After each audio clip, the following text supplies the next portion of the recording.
thing. So we need to worry about what the gradient that appears in our equation is. So it's the gradient of our equilibrium distribution, which is the Fermi-Dirac distribution. And the gradient can come from changes in a couple of different things. In particular, chemical potentials can drive charge transport, or temperature gradients can also drive charge transport, as we'll see. So let's consider both of those things and expand. Using the chain rule, the gradient in the equilibrium distribution is just df d mu dx, where x is the direction of the gradient. And that could have a temperature-dependent portion too. So we'll add df dt times the temperature gradient.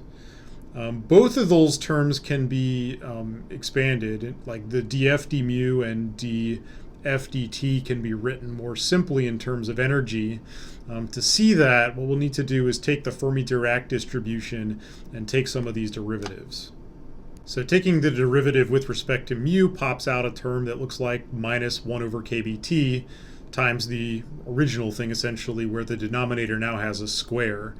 You can do the same thing. So for temperature, that'll pop down an extra factor of E minus mu over kBt squared times the original thing with a square in the denominator.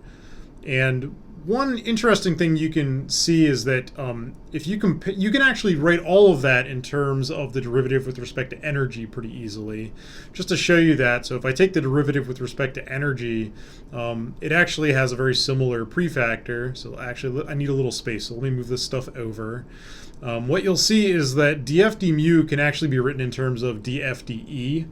You'll see that that turns out to be interesting because that allows us to compare against a lot of things that we already did when we were doing the heat capacity and statistical thermodynamics stuff.